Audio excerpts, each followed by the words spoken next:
A democracia brasileira parece estar vivendo um dos momentos mais delicados desde a Constituição de 88.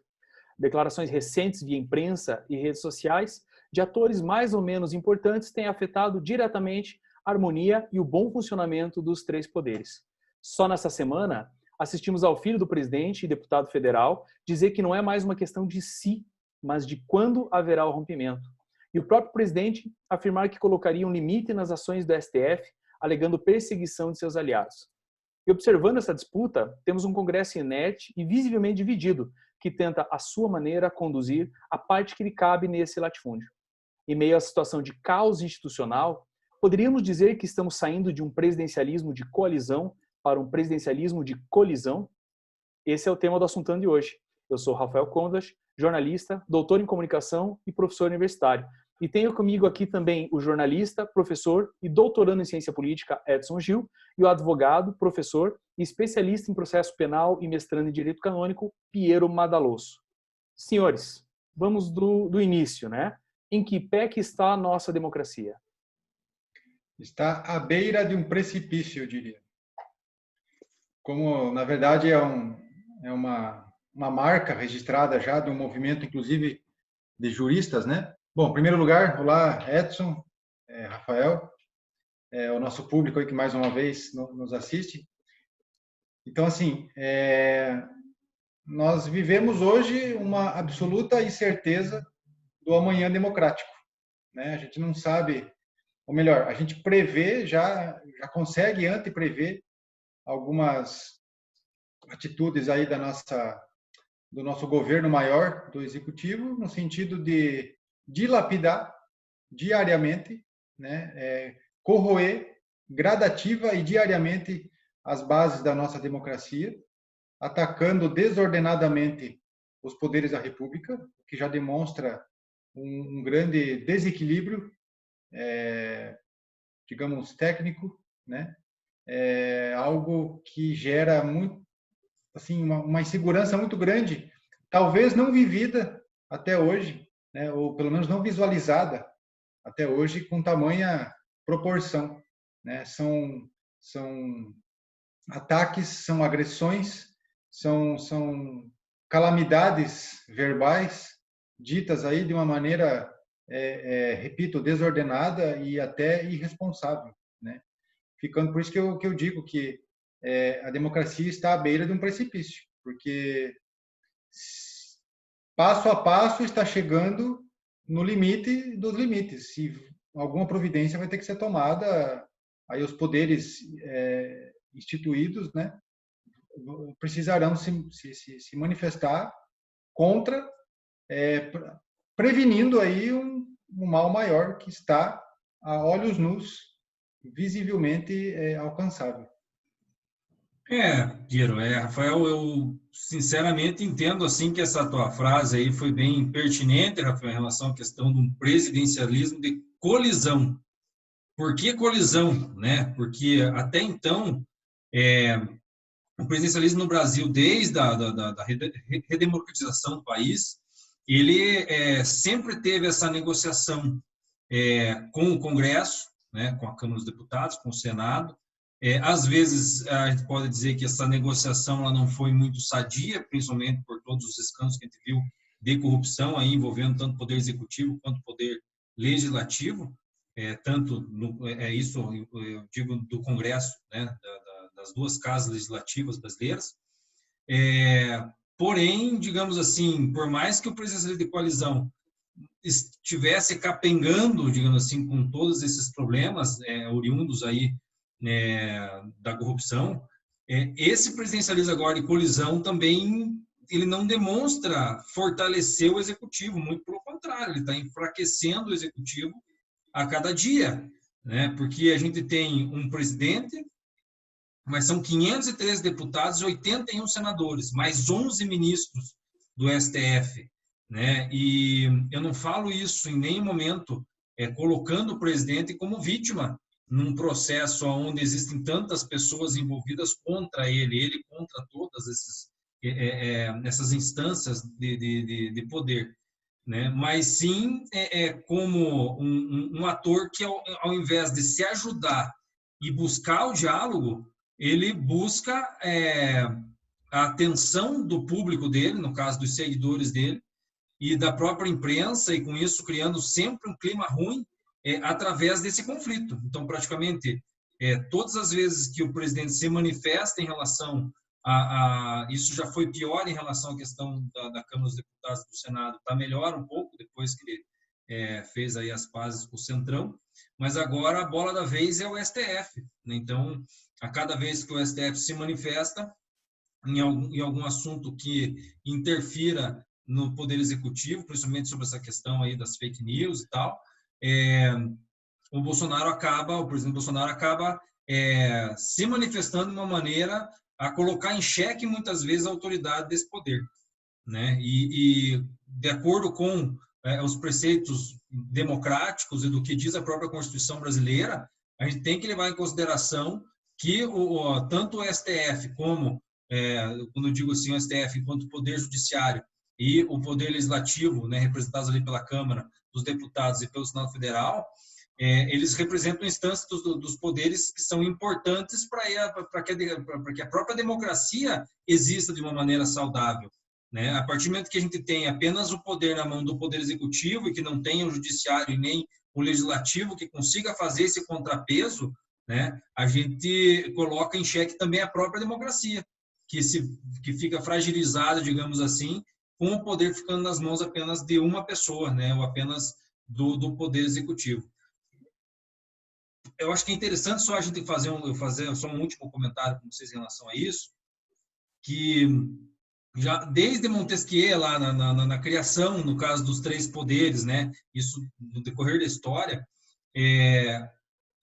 a partir do momento que não existe esse contrapeso, tanto do judiciário quanto do executivo, a gente não tem uma outra opção para o país que não seja aí ficar à beira de uma ditadura mesmo. Então, as instituições elas têm que ser respeitadas, por mais que digam que existe corrupção no STF, que existe corrupção na Câmara dos Deputados, no Senado Federal, não se pode simplesmente querer acabar com esses poderes. Esses poderes são importantes, eles são necessários, certo?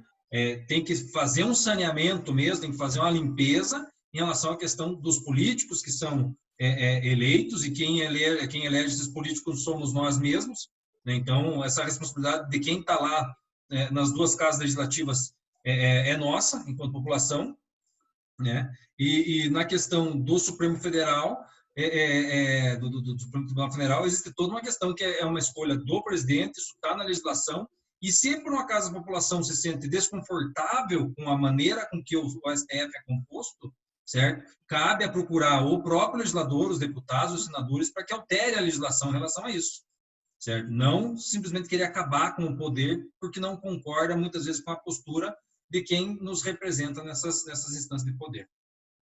Tá, então nós temos aí um grande problema que é a pessoalização dos poderes, né? Que é quando l'estat c'est moi, né? Essa ideia de que eu sou o Estado ou estou acima do cargo que eu exerço. De certa forma, isso para qualquer um deles, né? Tanto para a presidência quanto a presidência das duas casas do Congresso ou do próprio Supremo. E Piero, agora do ponto de vista jurídico, assim, o que mantém, o que segura os três poderes da forma que eles estão constituídos no país? Isso é constitucional, né?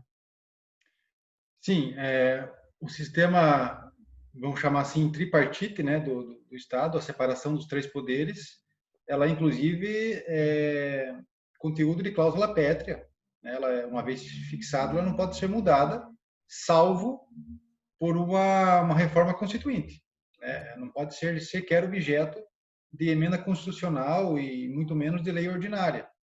Então, a separação e a independência dos poderes, ela é soberana, né? Assim como a questão do voto secreto, direto e secreto, a questão dos direitos fundamentais previsto no artigo 5º da Constituição.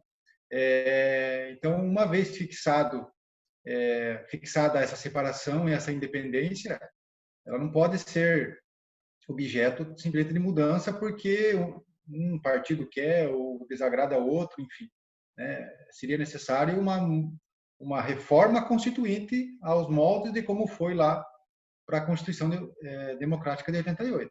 Então, não é a vontade de um, né, ou de alguns que vai mudar isso. Assim como temos aí um exemplo, né, talvez mais recente, de que a questão da prisão em segunda instância, rapidamente só tem a ver com a linha de raciocínio, né? Ela discutiam ali, pode por PEC, não pode? Não pode, né? Não pode modificar. Então, simplesmente, por quê? Porque faz parte do rol de direitos fundamentais, assim como os três poderes. Então, a independência dos três é soberana a qualquer outra situação, né? Até que seja eventualmente modificada por reforma constituinte. Então, não cabe ser alvo de palavras, aí vamos dizer, de quem que nem papagaio de pirata, né? Fica só repetindo aquilo que acha bonito e que porque um líder matraqueiro acha que tem que ser assim, então vamos fazer assim. Não é assim, né? Isso fere de morte as previsões constitucionais, todo o nosso poder constituído, desde o presidencialismo até as casas do Congresso Nacional, o Poder Judiciário, cada um no seu quadrado, cumprindo as suas funções constitucionais e infraconstitucionais. Interessante que, assim, eu abri o programa até, e até essa fala do presidencialismo de colisão é do Raul Jungmann, né, do ex-ministro, que é uma fala muito feliz, inclusive, né, essa alegoria que ele fez. E a gente tem essa ideia de rompimento que eu não lembro, né, desde que eu acompanho a política, de ter ouvido isso antes no Brasil, né? Isso eu tenho aí quase 40 anos, e se falar com tanta veemência e nem você ter um poder, né, as esferas trazendo isso à tona, assim, como de certa forma um desejo mesmo, como a gente vê hoje, né? E isso emana por conta de algumas ações do Congresso e do próprio STF. Vamos pegar do STF em si. Essas ações que o presidente alega que são perseguição, elas são legítimas, do que deriva esse sentimento dele de que o rompimento seria uma saída porque ele é uma vítima? Bom, vamos começar então. Primeiro, que se falar em rompimento, você automaticamente tipifica uma conduta criminosa passível no caso do presidente ou dos seus ministros, enfim, né, de responder por algum crime contra a segurança nacional, inclusive sofrer o processo de impeachment. Então, basicamente, existem dois pontos aí, né, vamos dizer assim, duas metralhadoras direcionadas para quem defende isso, né? Ou impeachment, caso for cabível, ou crime de segurança contra a segurança nacional. Então, não se pode falar. O judiciário, e mais especificamente o STF, está fazendo o papel dele, né? Porque o judiciário é imóvel, ele é imparcial, né? E quando provocado, ele se manifesta. O STF ele se manifesta de maneira ordinária, porque assim a Constituição prevê. Quando se trata de situações como o presidente da República, seus ministros de Estado, senadores, deputados federais, enfim, tem toda uma situação que é o STF o legítimo para tratar disso. Inquéritos tratando de objeto de investigação relacionados ao presidente da República. Competência originária do STF, ponto. Agora, se a decisão vai agradar ou vai desagradar, aí depende de que lado você está, né? Mas, assim, as atitudes, talvez, é que nós temos que separar um pouco, né? Atitudes, manifestações do ministro, ou de algum dos ministros do STF, enquanto ministro, e outras ponderações, muitas vezes colocações pessoais do respectivo ministro. Então, há que haver uma separação nessas questões. Mas o que nós temos visto até então são votos, são relatórios, são solicitações realizadas pela figura do ministro do STF, seja, via de exemplo, Alexandre de Moraes, seja Celso de Mello, seja o Fachin agora. mais recentemente assumiu uma relatoria num assunto relacionado a essa conjuntura, seja o ministro que for, a competência dele está, ou melhor, é alusiva ao cargo que ele ocupa. Então, mas se isso vai desagradar pai, filho 01 ou filho 04, isso não foge ao âmbito de se falar, de sequer se mencionar numa separação de poderes. Isso aí é inadmissível. É totalmente são palavras infelizmente de um líder de uma nação que não sabe, que não conhece legislação. Desculpe, ou está sendo muito mal assessorado, porque não é inadmissível colocações da estirpe que ele faz atacando, inclusive do ponto de vista pessoal, as figuras de alguns ministros do Supremo Tribunal Federal, sabe? São ataques imotivados, por quê? Porque haverá de ter interesses escusos que a pessoa não quer que venha à tona. E como é que isso vem à tona? É através de investigação promovida muitas vezes pelo PGR, né, pelo Procurador-Geral da República, ou inquéritos movidos inicialmente e ordinariamente pelo STF. Competências constitucionais, não tem do que fugir, né? Só que fica porque tal decisão foge, por exemplo, a questão do celular, né? Porque ninguém vai pôr a mão no meu celular. Gente, isso aí é descumprimento de ordem judicial. Não pode, o presidente da República não está acima da lei, nem acima da Constituição. E muito menos ele é a Constituição, né? Ele é um representante da Constituição, uma figura da qual uma das figuras que contemplam o corpo constitucional, assim como os deputados federais, como os senadores, como os ministros de Estado, os ministros da STF e por aí vai. Então, se achar intocável, se achar que ele não isso ou aquilo, é um desrespeito, uma falta de civilismo, como ele tanto prega, né? A disciplina, a ordem, a hierarquia. Ele mesmo ele prega uma coisa e pratica outra, né? Totalmente fora de contexto, enfim, né? A gente acredita aí que vai haver algumas providências para que isso cesse, para que o Brasil possa caminhar, continuar caminhando. Tá. E daí, com base, né, nessas alegações e escorado, né, nesses pseudo-direitos, assim, você vê que as ameaças ganham um tom crescente, né? E aí eu queria perguntar para o Edson, quem que perde com essas ameaças todas, Edson? Como é que se vê a situação? Então, Rafael, eu entendo assim, desde o começo do mandato, há esse clima de tensão, de ameaça faz as pazes, ameaça faz as pazes com o Congresso, com o Maia, com o presidente do Senado, né, o Alcolumbre. Então, há esse clima tenso que ameaça e depois volta atrás, né? Então, o que o presidente ele utiliza é muito essa ameaça para conseguir espaço, para conseguir negociar com quem ele quer ganhar alguma coisa, no caso, né, esse poder de negociação, né, com as casas legislativas. O problema é o seguinte, agora, esse tom de ameaça com o STF é diferente, porque ali não é político, ali é jurídico. Então, a partir do momento que ele ameaça o STF, não vai adiantar ele lá conversar para fazer as pazes. É uma questão, ainda mais uma questão de inquérito como esse agora, da questão das fake news, certo? É uma investigação onde quem não deve, não tem por que ter algum tipo de problema de ser investigado. Eu acho que é totalmente salutar que todas as para quem não deve, todas as solicitações do Supremo Tribunal Federal, não é do delegado da delegacia do bairro tal, é do Supremo Tribunal Federal. Eu não estou também desfazendo, por favor, na questão da delegacia, mas é que estou querendo dizer que é uma proporção muito maior de poder em relação ao Supremo.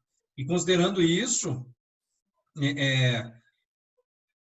decisão judicial ou um pedido judicial, você não tem que ficar questionando, você tem que cumprir. Depois você pode entrar com recurso, alguma coisa assim, mas nesse caso não há muito o que negociar ou tentar, através dessa ameaça, fazer com que o tribunal baixe a guarda. É o judiciário, é o poder que tem, é o guardião da Constituição, certo? Sabe? Então, eu acho que talvez o entendimento para a gente conseguir chegar a um determinador comum é isso, é o guardião da Constituição. Não, mas o Congresso é o legislador. Não, tudo bem, é o legislador, mas lá é uma casa política. Lá tem que existir o enfrentamento, lá tem que existir o debate, lá tem que existir. Isso é normal, certo? Agora, com o Supremo eu já não consigo entender, não consigo fazer essa mesma leitura. Eu não acredito que falar em um milico e um sargento chegar com um jipe lá na frente vai fechar. Não é bem assim que funciona, certo? Porque é o Supremo Tribunal Federal. Então, eu acho que a partir do momento que se volta contra o Supremo, se volta contra a própria democracia numa situação dessa, certo? Porque é um poder que tem a função, né, de julgar. A função do Supremo Tribunal é essa, qualquer bronca com deputados, senadores, com o próprio presidente da República, é uma atribuição do STF julgar, certo? Então, não está sendo feito nada do que não é a finalidade do próprio Supremo. Então, considerando isso, eu entendo que, com essas ameaças, quem perde é a democracia e quem perde é o próprio presidente Bolsonaro. Porque, se for para considerar com quem, digamos, com o poder em que ele está ameaçando ele, o filho dele, com essa questão de ruptura, como eu falei para vocês, é o poder que decide as coisas, é o que dá a palavra final de qualquer processo. Né? Então, quando até as pessoas falam assim, porque tem que fechar o STF, né? E entra nessa seara de fulanizar o poder, né? Não é porque o ministro tem uma decisão que a gente não concorda que a gente tem que fechar o poder. Não existe uma coisa dessa. Não, mas na Câmara dos Deputados aprovaram um projeto de lei que eu não concordo. Então, vamos fechar a Câmara dos Deputados. Então, houve 30 anos aí de luta para a volta da democracia, para cada vez que a gente discordar de algum desses poderes, a gente vai querer fechar os poderes. Isso chega a soar absurdo, mas existe uma fatia da população que entende isso como normal, e não é, sabe? Não é uma questão de ser de direita ou ser de esquerda, você prevê a manutenção e o respeito às instituições. Eu acho que não existe lado político respeito às instituições. Né? Isso tem que continuar e tem que ser respeitado. E eu entendo que isso tem que ser respeitado a partir do próprio presidente da República. Né? O presidente da República, os deputados, os senadores têm que respeitar o Supremo Tribunal Federal. Não acredito que algum jurista entenda diferente isso, sabe?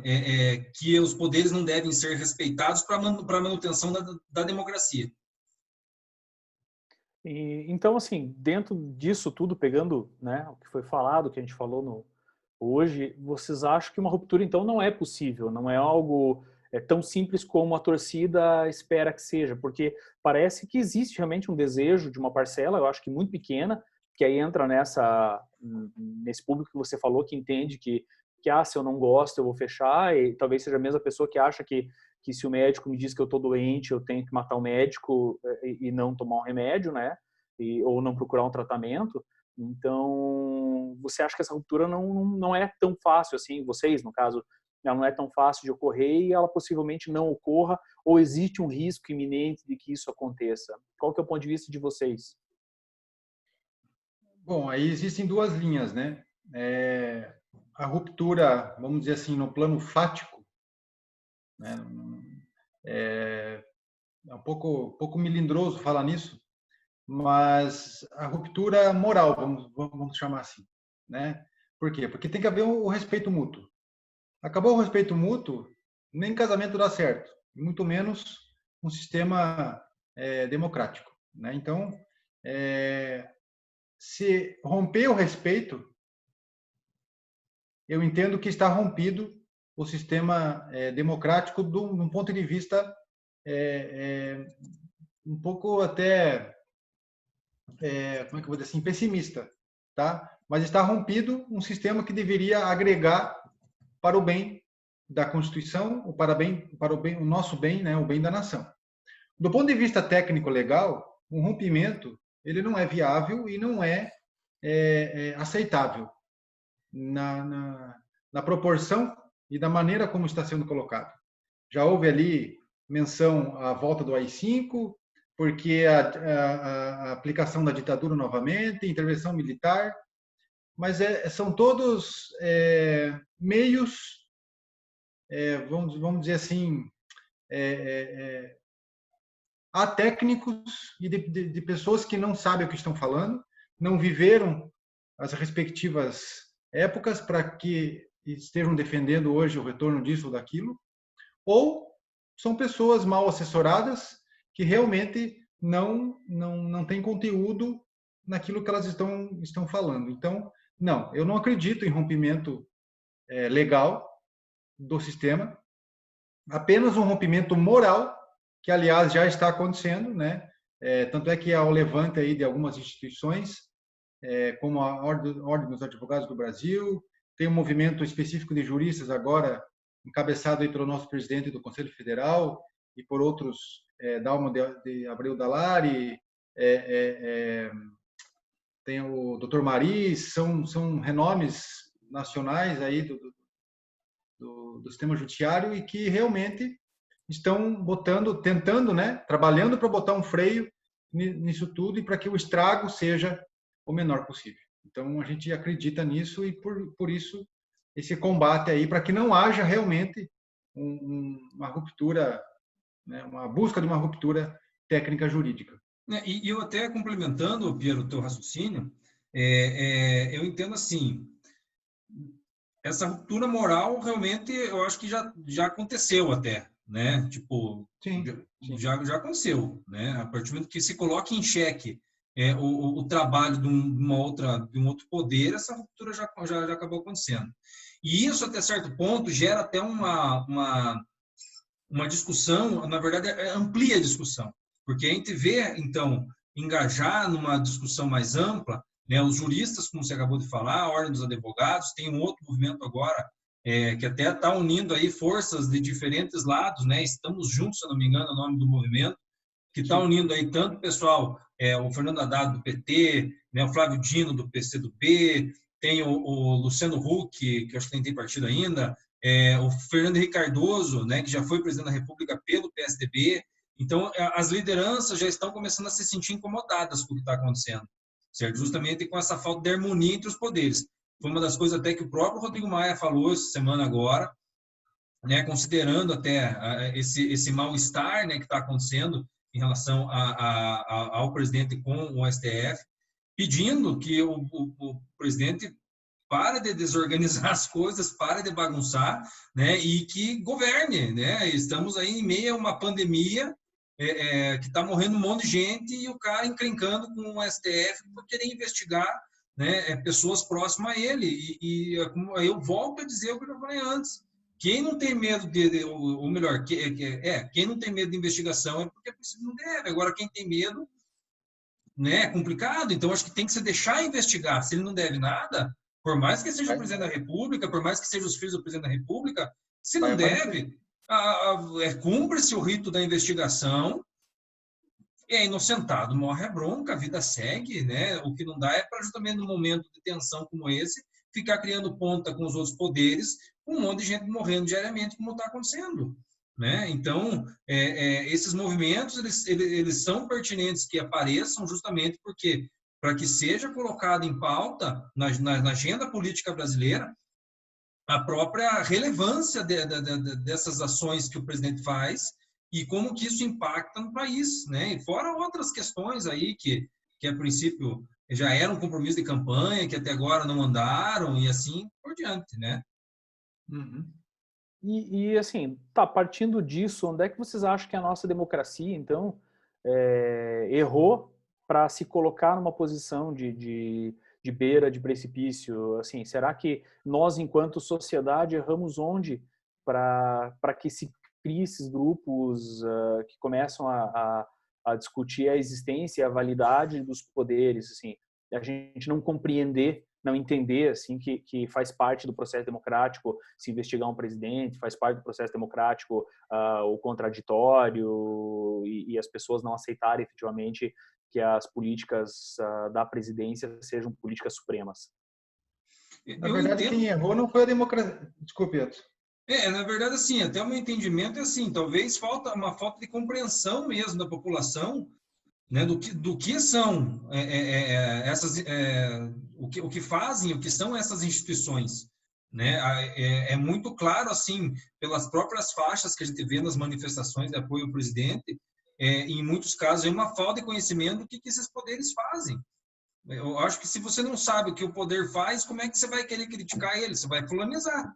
Você vai criticar a decisão que o cara teve, você vai criticar algo mais pontual e não um trabalho como um todo que é feito numa casa legislativa ou pelo próprio Supremo, né? Porque tem muitas coisas ali que são criticadas e que não há, digamos assim, esse conhecimento do que está sendo criticado, né? É só ali a questão fora Rodrigo Maia, fora STF, quer dizer, sabe, não se tem nenhum argumento do que está acontecendo errado e ficam, né, só apenas querendo acabar com o poder instituído em si. O que você acha, Pedro?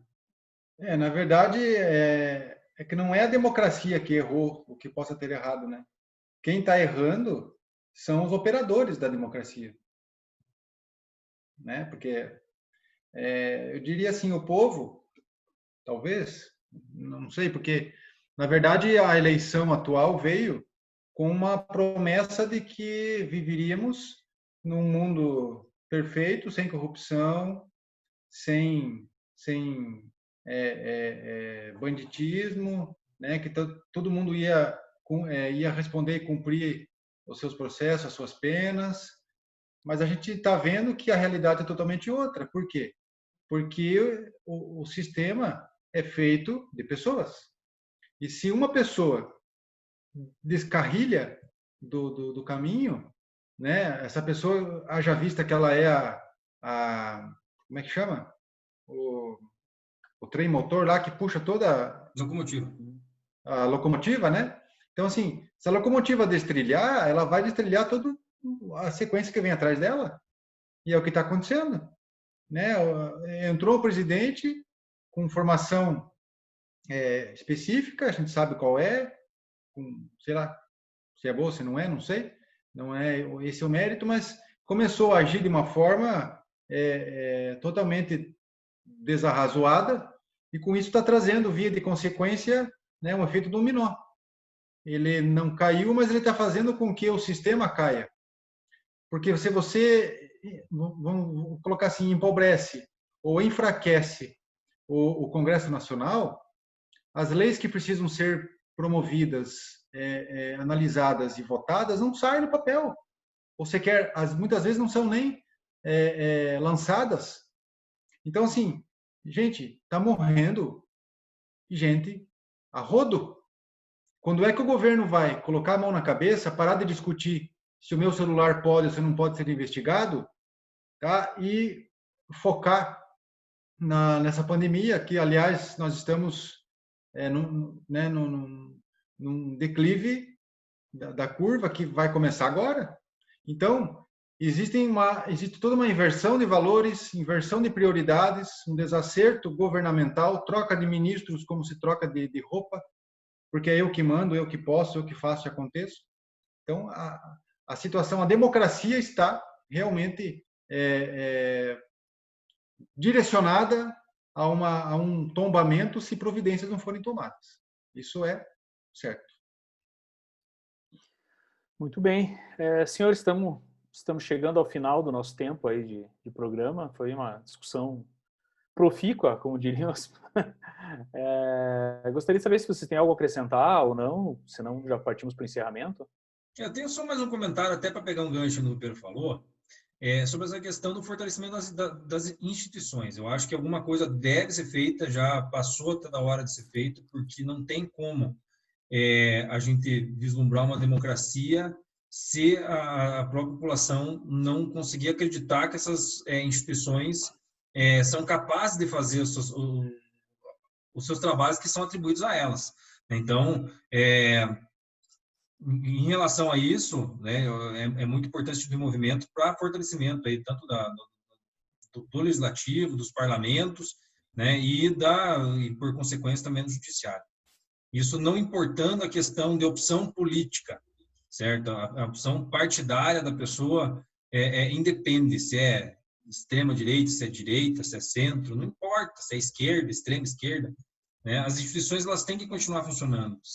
As pessoas têm o direito de ter as suas opiniões, mas não têm o direito de obrigar com que as outras pessoas pensem da mesma maneira, né? Então, enquanto tiver esse tipo de pensamento na política, de querer obrigar que as pessoas pensem igual, ou rotular as pessoas como bandido ou não bandido, se é de um lado, se é de outro, sabe? Ah, se é de um lado é fascista, se é do outro lado é ladrão, né? A política não funciona assim. Esse tipo de política só leva a democracia para o buraco.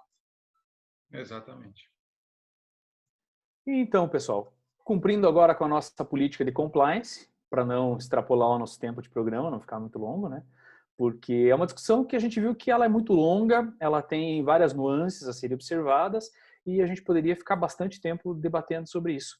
Então a gente encerra por aqui o assuntando de hoje, é um tema que provavelmente a gente vai voltar sobre ele no futuro ainda, ou não, né? Dependendo do que acontecer, se a gente estiver aqui semana que vem ainda. Mas esperamos que você goste, né, desse programa, desse conteúdo. E a gente viu aí que a nossa democracia está na beira do barranco e a gente sabe que ela sofre de vertigem, mas felizmente temos instituições que são bem sólidas e com o pé bem fundado no chão e a gente espera que elas sejam suficientes para segurar a nossa democracia e que a gente possa ainda fortalecer ainda mais laços e quem sabe até educar melhor a nossa sociedade para que a gente pare de falar tanta bobagem quanto torcida. Ficamos por aqui. Semana que vem a gente está de volta com um novo tema. Se você gostou, curta o canal, curta o nosso vídeo, dá um gostei ali que é bacana. Nós temos a nossa página do Facebook também, pode acompanhar por lá. Ou se você está acompanhando a página do Facebook, temos também um canal do YouTube, né? E semana que vem a gente está de volta. Até mais.